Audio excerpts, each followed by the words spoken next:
Paano maging macho sa low carb? Medyo na-pressure yung guest natin today. Pero sa nakikita natin, wala siyang rason na para ma-pressure. Because, yun nga, a picture can paint 1,000 words. Sobrang dami yung nagulat nung nag-transform siya. And it can be done under low carb. Ganun po ka-amazing yung transformation ni Coach NiñO. And the most important thing of all, tuturuan niya tayo kung paano maging macho sa low carb. So let's all welcome Coach Linin Hu or Coach NiñO. Hello, Coach NiñO. How are you? Sir Grace, thank you. Yes, na-pressure po tayo sa topic. Hope hindi na-disappoint yung mga live natin na viewers. Thank you, Doc, for inviting me in this wonderful platform and excited sa topic natin today. Thank you, Coach Lee. Coach, ano bang dapat itawag sa'yo? Coach Lee? Coach Nin? O dapat Linin Hu talaga? Medyo lengthy yung linin ho, no? So we can first, I think, with Coach Nins na lang. Coach Yeah. Nins. Okay. So, Coach Nins, first and foremost, ipakita natin yung ating picture before you started everything. Okay, totoo ba yung picture on the one na naka-black ka? What year was that? All right. That picture was taken last 2012. Okay. Skinny ako this time, Doc, and then very sickly. I would remember yung lifestyle ako during this time. High carb siya. That's why, given yung impact sa akin, yung inflammation, insulin resistance, very weak, sluggish, yung mind ko very blurry. And that is why that was my darkest and driest moments, kumbaga. And then, yeah, low carb changed my life talaga. Yes, kasi nga, ang karamihan, inakala nila the low carb nutrition, the dieting, the fasting, ay para lang sa mga gustong pumayat. But I think, sabi mo nga noon, hindi ito applicable to you because you've always been skinny. And yun nga, skinny, payat, pero maraming health issues. And as a young professional, no, and of course, we know na it's better to increase our muscle bulk aside from health. And of course, feeling good about yourself, and we can see Right. how good you look and especially how you did it. So with this one, is it possible ba para sa kahit sino, and even for, because you're a male, no, is it also possible Mm-hmm. even for females na kahit hindi ganun ka-macho sa'yo, but at least will have that muscle bulk that can improve their current na body composition? Right. Well, Doc, glad you raised that question. Yes, very possible. I went from diet to diet, and then I have attested na yung low carb, high protein plus resistance training. I think we have three things to share today. No? Three very important things to share today. And I hope regardless of your gender, regardless of your age, regardless of your fitness level, you can do this. Because there's this stigma kasi, Doc, when we talk about muscle gaining, na it's just for the athletes, it is just for men, and then for the young, and then of course, nakakaawa lang kasi of course yung mga adults natin, they are left behind with this. So if you may, Doc, I'd like to share the three things that we can do for us to gain muscles. So first and foremost, I'd like to share yung hitting your calories and protein requirement. Hitting your calorie and then protein requirements. So first and foremost, ano nga ba yung calories? So calories, in other words, is energy. Yung energy po, we can get it from food. So calories po, tatlong components lang yan. Protein, fat, at saka carbs. So yung principle lang po ganito. If you want to lose fat, you have to eat less than what you consume or use. That is why yung low carb and fasting is a perfect recipe if you want to lose fat. Kasi aside from 2 meals ka lang or maybe OMAD, 1 meal a day, very yung satiety level or mabilis tayo na bubusog sa low carb. And plus that nutrient then siya. And then I'd like to give emphasis, Doc, now with protein. Protein is like hollow blocks when we try to build a home. So hollow blocks define the foundation of the home. The stronger the hollow blocks with quantity at quality, the stronger the foundation is. The same thing with our body, no? as much as possible, we want to prioritize protein. Of all the macros, protein is the game changer talaga.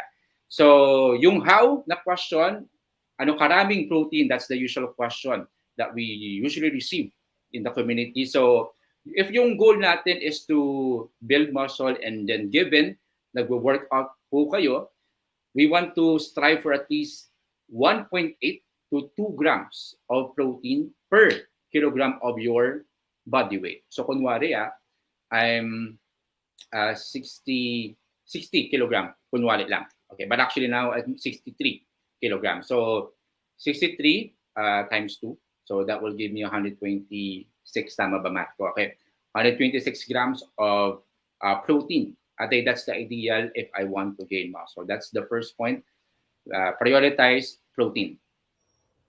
Okay. So those are very good na points, no? So hitting calorie needs for the day and protein requirement. Kasi yung Mm. isa sa mga concerns ng mga gym buffs, yung mga naka-high carb nga na Mm. mga nag-build ng muscles is they cannot build muscles without carbs.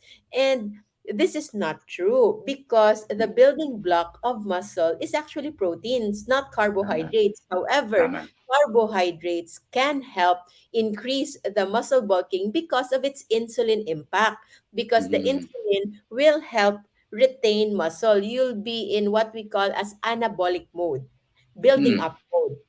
Exactly. However, hindi lang po carbohydrates ang makakabigay ng insulin effect when it comes to anabolism.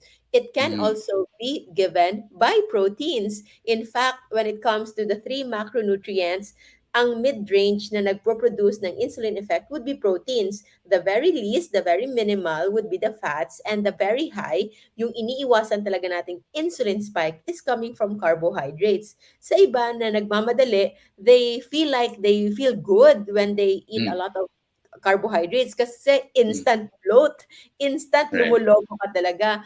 But it Mm-hmm. is actually mostly a superficial na enlargement.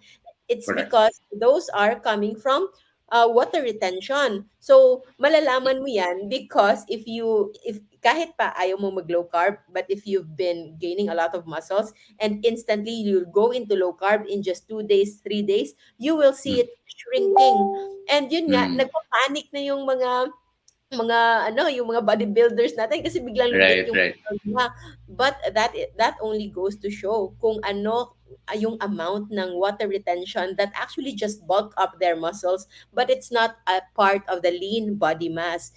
And if Mm-hmm. you want to increase your muscle mass, your lean body mass without the water retention, so it's like Mm. solid na solid. Kung sabi pa nga ni Coach Nins, no, it's the high quality kind of building Mm. blocks. It's the high quality kind of hollow blocks. Hindi siya yung matubig. Hindi siya yung Mm. parang loose. It's really the solid kind made up of proteins, and you can do it by doing low carb. So that is why the most important is sa ating number one is to hit your calorie needs. And for those actually na who is very physically active, you can add your activity, your amount of training on that. So you Mm. might most likely you will need calories more than your basal metabolic rate. So basal Mm-hmm. metabolic rate is your basic needs. Kahit nakahiga ka lang, kahit natutulog ka lang, kakailanganin mo pa rin ng calories. And when you do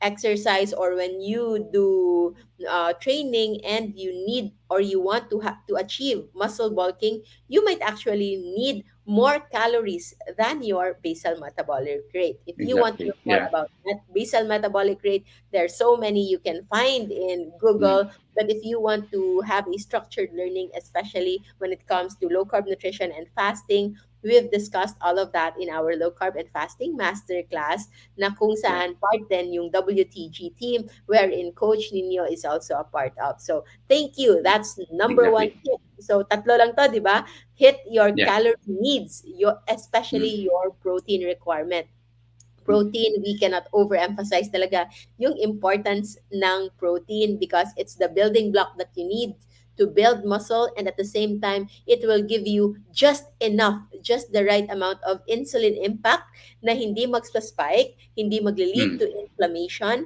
and at the same time will facilitate muscle building through anabolic Right. effect of insulin hormone. So number two, Coach Nins, ano yon? All right. Thank you, Dr. Grace. So number two is very, very important. This is my favorite as well. Resistance training. So ano nga ba yung resistance training? Resistance training is a way for our muscle to grow by working your muscle against a force or weight. So yung resistance training is different from movement or low intensity like cardio or walking or cycling. Yung goal po ng resistance training is really to grow your muscle cells. So, bakit po kinakailangan talaga mag-lift ng weights? Bakit pa kinakailangan talaga may lifting? Is it really for us? Kasi that's the common question we receive, no? Especially from the seniors natin, from women. Especially because we have this idea na para lang to sa mga kalalakihan, para sa mga young, para sa mga athletes. No, no, no. It's for everyone because everyone deserves muscle for functionality, for mobility, and for longevity. So we have this term, no, and of course, most of you know this, the law of atrophy, meaning to say, if you don't use it, you will lose it. If you don't use it, you will lose it. Kunwari, sa mga sasakyan, sa motorcycle, if you don't use it, what will happen? You will lose it. The same thing with our muscles. We have to use it so that we can function very well. Ang bones po natin, first and foremost, needs support to function. Okay? Ang bones natin need support to function. And ang support ng bones, of course, yung muscles natin. So, the question, of course, is paano magsimula sa resistance training? So, that's a good picture, Doc. No? Okay, this was before I had my bulking stage. Yung bulking stage is increasing yung muscle size. Lean, as mentioned by Dr. Grace, lean without yung unnecessary water retention from carbohydrates. So, right now, I'm into carnivore, high protein. 90 to 95% of my plate, no, nasa pinggan ko, come from meat. Okay, nutrient dense, protein dense. So, paano po magsisimula? Ito po yung good rule of thumb natin. You may start with body weight workouts. Body weight workouts. Maybe you may want to start with push-up. Yung knee-assisted na push-up, you can do that. Maybe squats. Okay, you don't need equipment. Maybe you can have yoga mat. You can start with that. Okay. No matter how small it is, just start. Now, as you progress, there's what we call progressive overload. Or yung nagdadagdag ka ng challenge sa katawan nyo weekly, in a safe manner, in a structured manner. So maybe as you progress, you may want to add dumbbells, no? You don't need to necessarily go to the gym, no? If you have access to gym, go for it. But you may want to start with dumbbells, with bench, or maybe bars. And then you may want to hit working out 3 times a week. And then with your 3 times a week na workout, you may want to target full body workout kasi 3 times a week. Then, you don't need to go over 1 hour. You may want to work out 45 minutes to 1 hour. That's okay. And then, I like to highly suggest, no, focus on compound lifts. Or you're targeting different or tsaka multiple muscle groups all at once. Kunwari, we have squats. Squats target the quads, yung legs natin, yung glutes, yung hamstrings, lower back. How about deadlift? Deadlift targets yung glutes, yung legs, yung traps natin, a bit of triceps, bench press, shoulders, chest. So it's wise kasi if you are busy right now, compound lifts can save you much time at saka effort. So compound lifts, 3 times a week, yung workout, full body workout, start small and steady lang. So Grace, I think nakamute yung microphone natin. Yes, sorry. Thank you for that. So, yun. So, those are really, really good points, no? So, resistance training, sabi ni Coach Nins, you need to work your muscles against a certain weight. So, there's resistance. Hindi ito cardio exercises, okay? Right. We need to emphasize that kasi sa tagal na ng ating discussions, whenever we discuss about exercise, instantly talaga yung nakasanayan natin all our lives, exercise, diretso, jogging, running, Right. Mm-hmm. bicycles, and all of those will not actually really help you when it comes to bulking up. So, Mm. Hindi ito ganun yon. So resistance training is a specific kind of exercise na you are going against a certain weight, and this is Mm. done in certain schedule. So very basic na sinabi ni Coach Nins for anybody to start just 45 to 60 minutes 3 times a week. So you can just have it every other day para mas madaling Right. isipin so that you will have your needed recovery, which I think kailangan natin i-discuss on the third aspect of the most important part of muscle bulking. How to Mm. maintain yung kamachohan tulad ng pagkamacho ni Coach Nin. So, to recap, para sa mga ngayon pa lang naka-tune in sa ating live episode today, the first one is to hit your calorie needs depending on your activity and your basal metabolic needs and your current status and your goal. Gaano kalaking Mm. muscle yung gusto mong magkaroon and the Mm. protein requirement. Kasi hindi Mm. pwedeng basta calorie lang. The quality of where you will get your calorie is equally Right. important. And again, number two, resistance training. This will provide your body the motivation to retain all of those proteins. Kasi kung hindi Mm. may resistance training at yung kain mo kahit pareho pa kay Coach Nins na carnivore, ay hindi talaga masyadong lalabas yung abs na yan. If True. you True. don't help your muscles to really retain that and build those muscles that you need. Okay, so going number three, ano yung last and also equally important part of muscle building? Last but not the least, Dr. Grace, no, and I am super excited to share this because most of us need this, need to hear this very important tip, and that is having adequate sleep. Very, very important. So, when we talk about muscles, three components po lahat yan. Muscles are destroyed in the gym, they are nourished in the kitchen, but they are built in the bedroom. Three ways po lahat yan. So, very important yung sleep kasi, come to think about it, when we talk about sleep, average person spent at least 26 years or 9,490 days in the bedroom. Okay, that's equivalent of 227, 760 hours. That's one third of our life. Sleep must be important kasi one third siya ng life natin eh. Also interestingly, did you know that we also spend 7 years trying to get to sleep kasi we have sleep disturbances eh. There's this interesting study no, from Global Philips last 2019 about sleep.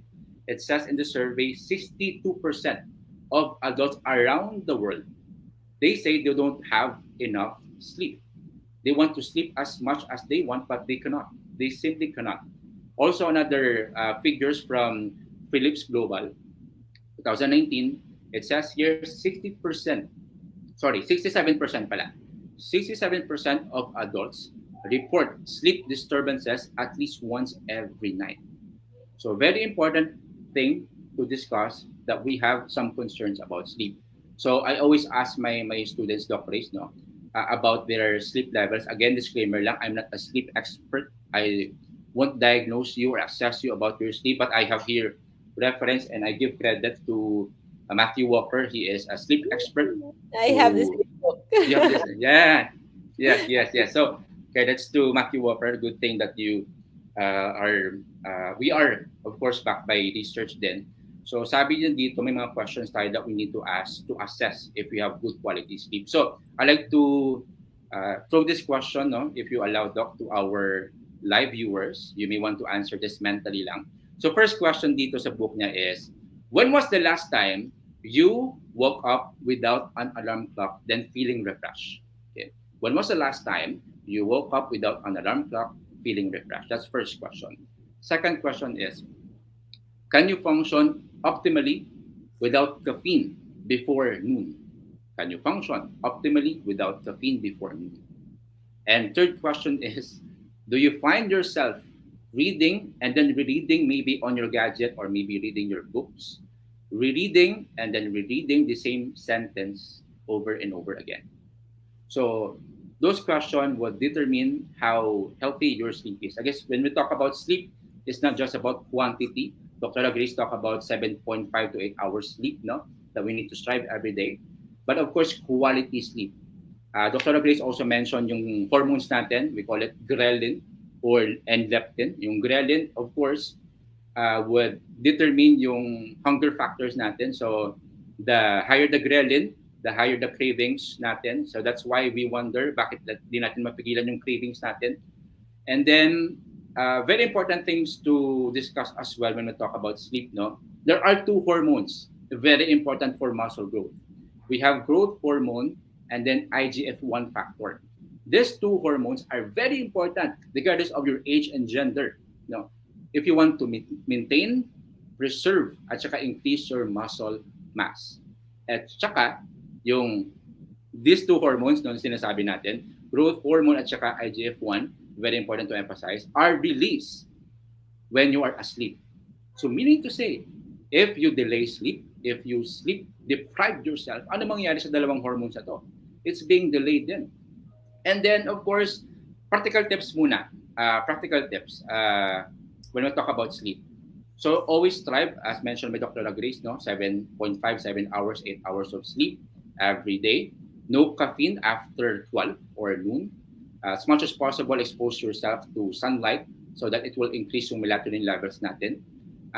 No gadgets, okay? Or disengage blue, bright light 2 hours or 1 hour before you sleep. Interesting figure, no, Doc, no, when we talk about sleep, it's connected as well with gadgets.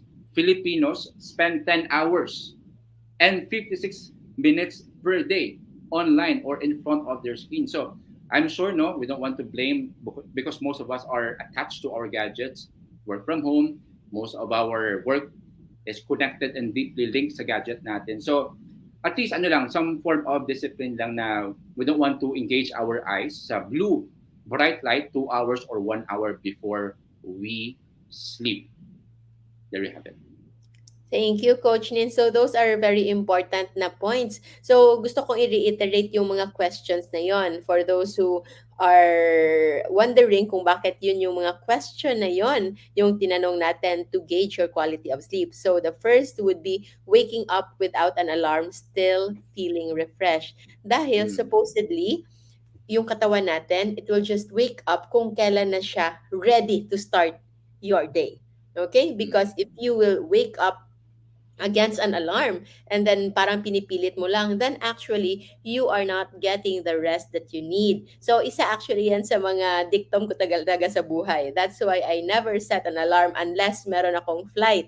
And Mm. I think for me, that's one of my big secrets in life. I really prioritize sleep even way before. I would even prioritize sleep over studying even when I was still in medical school because I noticed na kahit pa natapos ko yung kailangan kong basahin, but comes exam time, my degree of concentration ay hindi ganon kaganda and my performance will still not be that good. Whereas kahit Mm. 50% lang yung nabasa ko, pero Mm. tama yung tulog ko, I feel at ease, I feel Mm. relaxed, and somewhat my performance is better as compared to that. But of course, no, the best thing to do is time management to finish all your tasks, kung ano yung kailangan nyo, while at the same time, making sure that you adequately make sure na yung sleep nyo is tama. We have to Mm. prioritize. Yun yung isang mali ko before.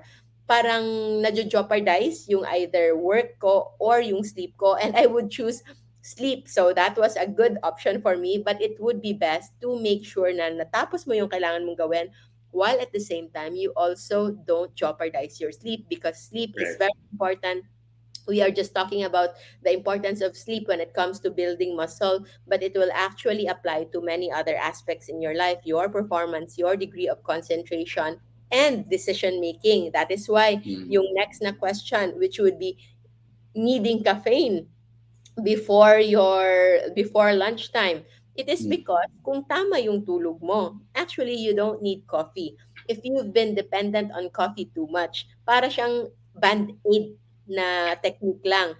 You are trying to wake yourself up, but actually you are destroying your body more.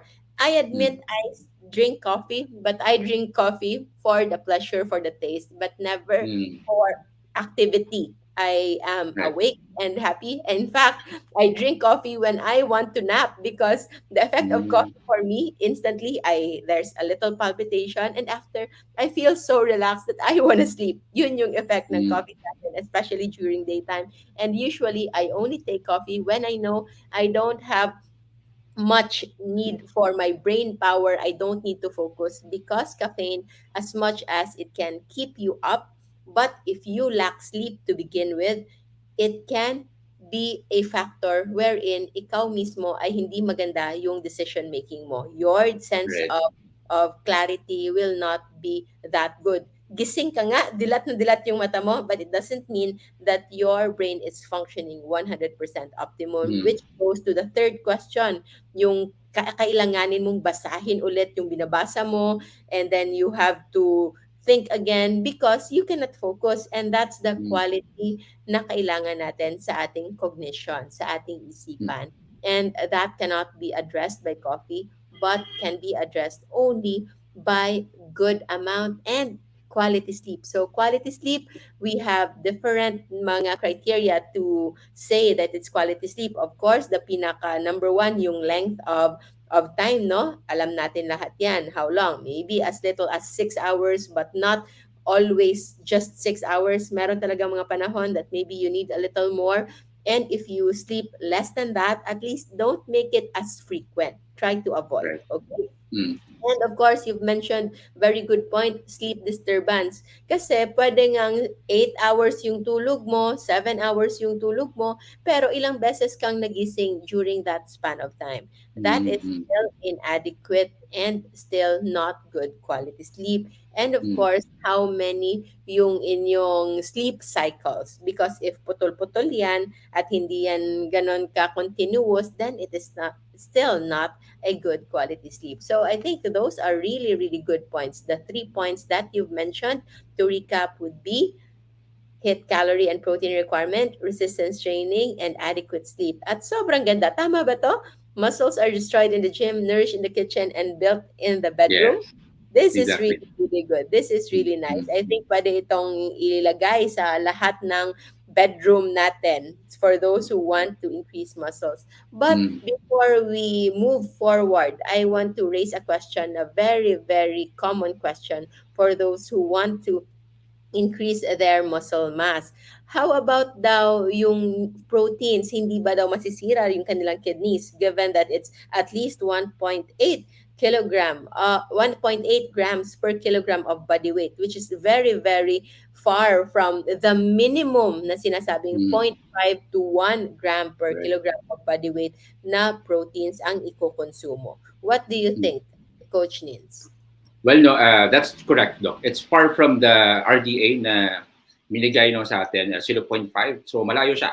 So, first and foremost, if you have existing kidney concerns, it is always best and wise to ask your doctor about it. Okay, it's always wise. But again, when we talk about kidney concerns, no, it's not just about protein yun kasi. You may want to check your carb at saka fat content. So hindi po enemy yung protein. In Mm, fact, okay? In fact, given wala kang problema sa kidney, you need protein more. Kasi yung katawan natin are building blocks of amino acids nang galing po yan sa protein.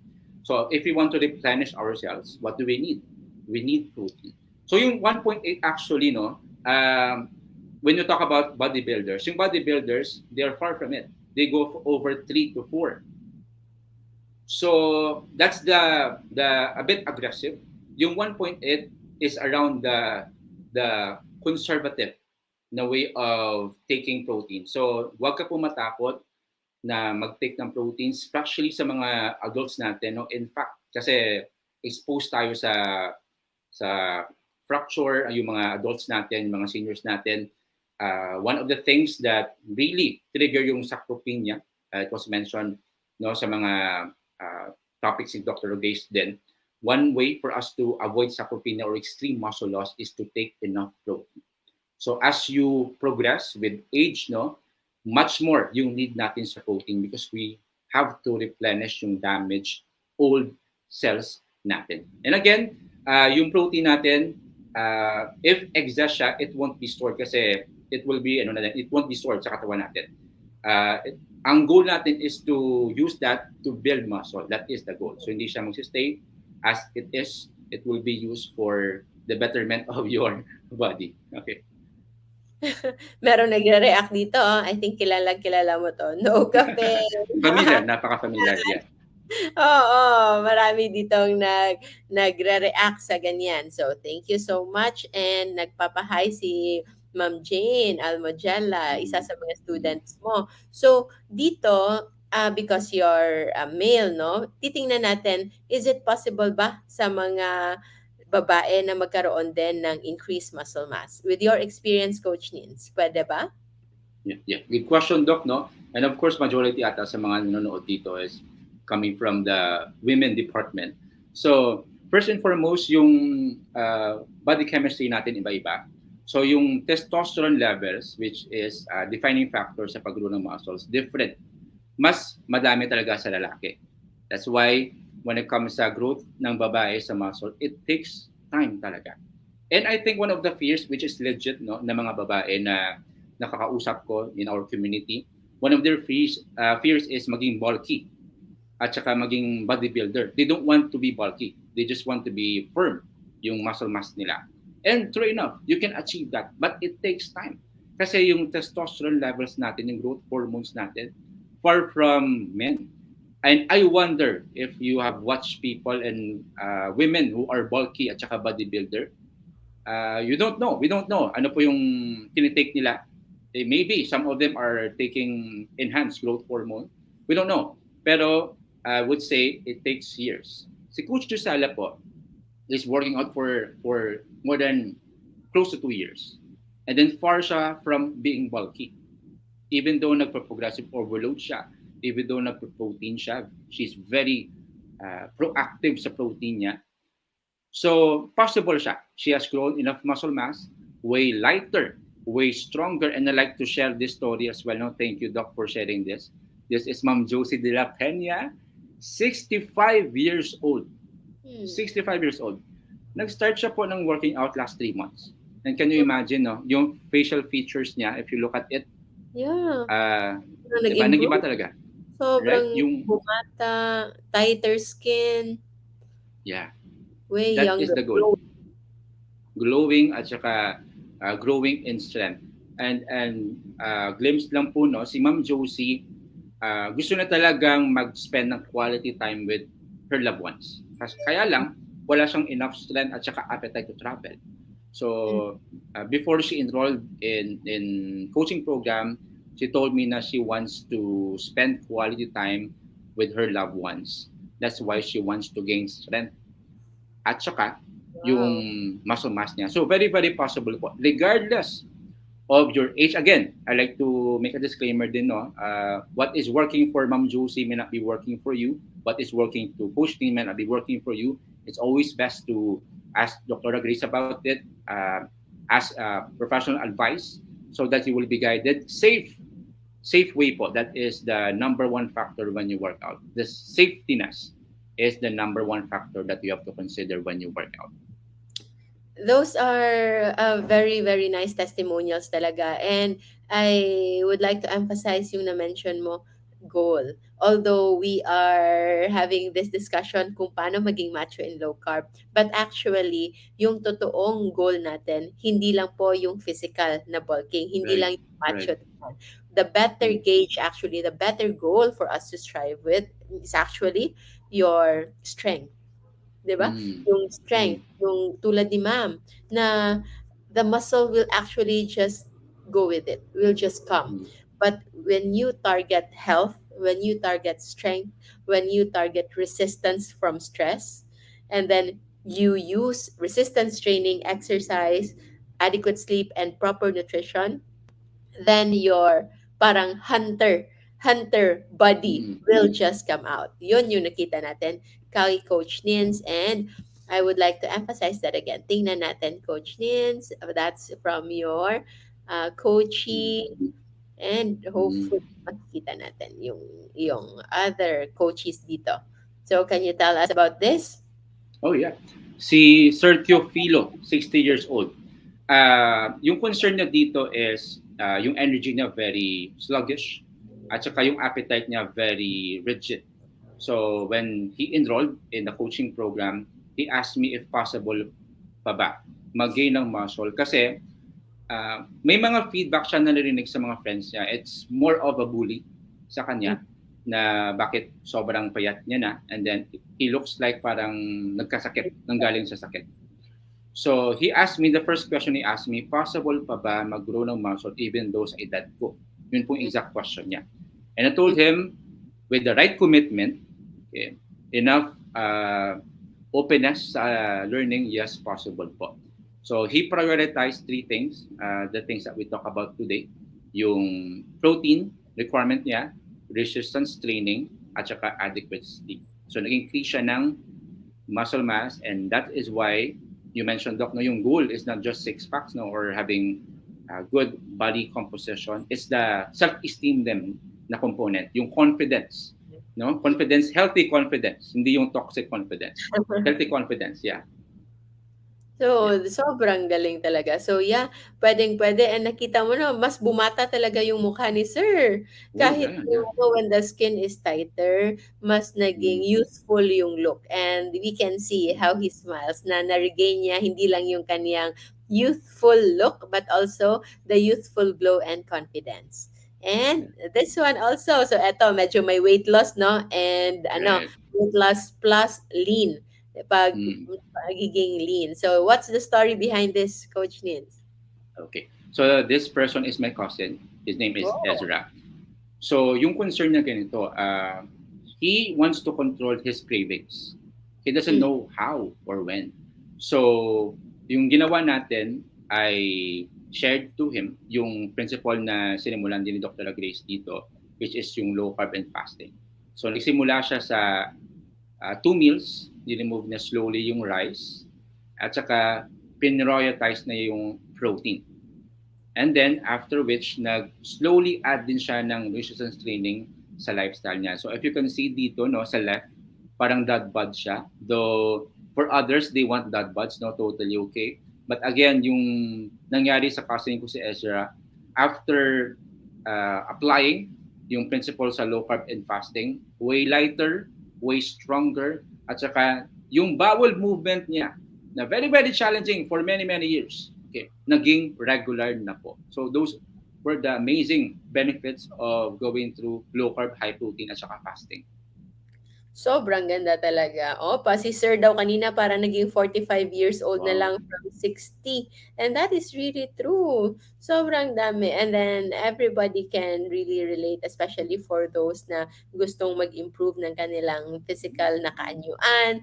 And we Mm, know that the health from the inside, the moment na nakita na natin on the outside, the confidence level of the person is also improved. And the moment na you are already confident enough, you can do so many things talaga.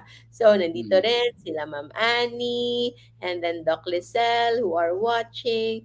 They mm, are all very supportive and they are very, very thankful po for your input sa kanila ngayon and before we and that papakita natin yung isa pa sa mga ano ni Coach Nins. Yan. Yan na agree. ngayon si Coach Nins, no? So, ibang-iba na. Mm, So, those are real people po talaga. Real mm, people na nagkaroon ng health improvement and we are very happy for all of you. Like si Giselle na 2 months na akong nag-low carb mm, today. So, congratulations. You are on your way towards healing. So, that is Coach Lean Ho, paano maging macho sa low carb. I hope you were able to learn something today and be inspired and trust the process that indeed pwedeng-pwede yan. And how right. about those? May one question dito. I'm sure you've had experience also. How about yung mga diabetic, yung merong sakit? Pwede ba silang mag-gain ng muscle kahit diabetic sila at mag-low carb sila? Mm-hmm. Well, that's a good question, no? And I think your priority should be healing first. It's Yes. always best to go through yung process natin sa low carb and fasting because that's I think, we believe that's the best way and the simple, sustainable way to not just lessen but to reverse yung type 2 diabetes. Mm. Though in my personal experience, I have students then na merong type 2 diabetes. So yung ginawa natin, of course, we ask for their medical records. That's very important to be obedient din sa ethics ng doctors natin. And then, of course, ginawa natin, nag-change na tayo ng lifestyle. So, yes, low carb and fasting with walking, low intensity muna. And then, depende din kasi sa fitness levels nila. Meron akong students na nag-start sa walking lang, low intensity. And then, as they progress, meron din akong student na merong resistance training na guided. So, possible po siya. Kasi yung muscle as well can help you deal with your sugar levels eh. Mm. So that's a thing that we want to consider. But again, okay, health at saka healing should be your priority. And then of course yung fitness will come naturally. And I want to emphasize, bakit ang galing-galing mo daw magsalita? What's your profession? Totoong profession mo talaga before you became a health buff coach. Okay, thank you for asking. I'm not a macho dancer no nung yung first job ko. Yung first job ko po was a teacher. I was once a teacher. And then of course, interesting thing lang, I taught subjects in English, social studies, but I don't find kumbaga the happiness that The most of my fulfillment. colleagues experience. Yung Yeah. fulfillment ko teaching health at saka fitness, most ano siya, really really fulfilling. I've seen testimonies doc, really interesting na will make you uh, cry kasi nagbago yung buhay nila. So those are the things that matter to me, yung subject about health talaga. Mm, mm. And Thank you. you can really see the impact that you can see in people and how they change their lives. At kahit pa alam mo, right after that one, the journey will become theirs. But to be a part of that healing, Wow. sobrang Yeah. fulfilling, sobrang Yeah. nakakatuwa talaga. And we are Mm, so mm, happy that you are here today, na you've imparted to us your own ripples of achievements na nagawa mo sa few of your students, and I'm sure see people surrounding them seeing the results na nakuha nila, they'll be asking, ano yung ginawa mo? And I mm, hope they can inspire others. Dahil tayo kasi, we believe in someone eh. But it's so mm, hard to believe in someone that you don't know. So that's mm, why we are very grateful kung merong nag-bet on us when it comes to believing sa ating mga sinishare sa kanila. But the most important na influencer in your life would be you. You can right. influence your own circle, especially if what you only want is to influence them towards better health, towards better life, better Mm, nutrition. And you can do that by first healing yourself. And yes, mm, para sa mga taong meron ng sakit, meron ng diabetes, there is a way. But healing first, at yun naman sa mga, kahit pa this one is becoming macho from mm, becoming thin. So for those naman na medyo overweight pa ngayon, who wants to gain more muscle, you can focus first on correcting your nutrition and then losing those excess talaga na body fats, although you can do it simultaneously, losing your mm, fat at the same time building your muscle.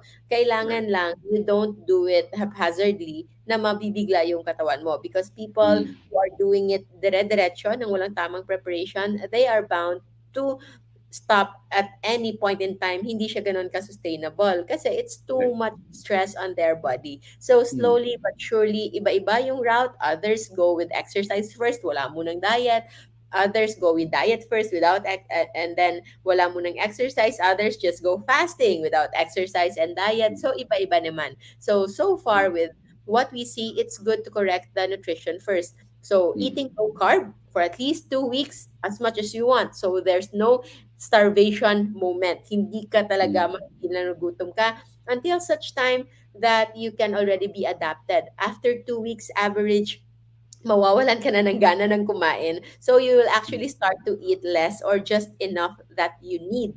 But your body will now start to burn fats. And mm, during this time, slowly you can incorporate the what Coach Nino said, yung dahan-dahan na exercise. Maybe if wala from baseline, zero physical activity talaga, you can start with walking. Or kung mm, meron ka ng previous na walking, then you can lift some very light dumbbells, as light as mm, kahit 2 pounds lang or 5 pounds lang, that can already help. And then slowly you can incorporate na full body workout while right. staying to your low carb meals. And then later on, maybe you can also incorporate fasting, because fasting, kahit mahirap paniwalaan, but studies show that fasting can actually increase the growth hormone in your body, Right. especially when you target building Mm, your muscles. So mm, this mm. is very very fun na and very informative na talk with you, Coach Nins. And can we expect to see you ba on the National Low Carb Day? Yes na yes. Of course, excited ako, Doc, sa October 2. I've plot that sa calendar ko kasi we will see a lot of low carb influencers at saka yung mga students natin sa community. So iba talaga yung face to face, eye to eye, at saka wag lang nose to nose, no, but handshake. So looking forward to that. Yeah. Yes, actually, we are envisioning na kung pwede pa lang each coach, each influencer will have their own booth and you can make your own meet and greet there. Kasi Yeah. sa atin, karamihan, maybe 90-95% ng mga coaches natin, ng mga friends natin that we've come across and we've met and we've made some bonds for the recent years are actually Mm, virtual, online lang, and they've become right. a very important part of our day-to-day, especially yung mga nakakasama mo when it comes to your virtual exercises. And Mm, it will mm. be a good opportunity for us to gather together and to finally put a face on just an actual face, not just the face Wow. that we see online. Iba talaga yon. Right. It's going to Right. be very empowering and going to be very memorable. And I hope it's going to be really fun. So we all hope to see you there. You can expect Coach Lin In Hu to be there as well. And he is one of our resource speakers sa ating Low Carb Workshop 2022, where he will be illustrating demo. Magkakaroon siya ng demo on light exercises that anybody can follow in your home. Para next na National Low Carb Day, tayong lahat ay macho na, and the girls are Right. also leaner and more energetic and more confident than ever. So thank you so much, Coach Nins. And if you have anything, greetings and last message to our viewers, the floor is yours. Well, first and foremost, Doc, thank you for starting this movement at saka campaign sa Philippines. And then I'm so happy that I have been invited in this platform now to share what I know, the little things that I know about muscle building. Yes, possible po mag-gain ng muscle in low carb. Prioritize healing, prioritize your health, prioritize strength. Because all these things will follow lang. So possible. And then surround yourself with good resources. Dr. Grace is there. Coach Daniel Matthew is there. And then there are a lot of influencers then in low carb community. They say the right teacher will come if the student is ready. I'm sure our viewers here are ready to fill their cup with the right information. There are misconceptions about muscle gaining. We have to unlearn those things. And then we have to fill our mind with new things that are workable within your level, within your age, within your gender. It's possible po. Don't lose hope. And again, this is Coach Linin Hu. And then stay low carb, happy lifting, and see you sa National Low Carb Day natin, October 2, plot today. Thank you, Coach Nin. So maraming salamat, everyone. And we hope to see you on the National Low Carb Day on October 2. That's going to be a Sunday. I hope it's going to be your family day with all of our low carb and fasting enthusiasts and experts in the country. I'll also see you tomorrow in our Cebu meet and greet together with Health Life Summit. And I hope to see you in the upcoming events in our community. Maraming salamat, Mm. everyone. I'll see you tonight. We will have another live episode. This time, we will talk about cholesterol. So, each concern will be tackled. Tapos na tayo in how to gain muscles. I think 3 straight episodes tayo on gaining muscles. I hope that was already enough. But if it's not enough, again, I invite you on the National Low Carb Day on October 2 para actual demo ng ating mga expert for you to see how they do it and how you can also do it. And that 2 weeks, nasabi nating jump start if you want to start low carb, kasi maraming nag-ask, paano mag-umpisa? Just stick to the safe list for the first 2 weeks kahit pa unlimited yung kain ninyo. Okay? Basta stick to the safe list and eventually incorporate fasting, incorporate exercise, and most importantly, proper sleep. That is proper sleep. So, proper sleep is not just about sleeping, but also the timing from your last meal and your sleeping pattern. So, reminder, 4 to 6 hours before your bedtime, dapat tapos na kayong kumain. Okay? And Mm. also, rest from gadgets. Sabi na yun ni Coach Yins kanina, 1 to 2 hours wala ng gadgets. Let's rest our eyes so that there will be natural melatonin production in our system. So I think that's it. Maraming salamat everyone. I'll see you tonight at 6 p.m. with chemical engineer Sir Marco Reyes. Maraming salamat din Coach Nins. Stay low carb Ito. everyone so that we all stay safe. Bye!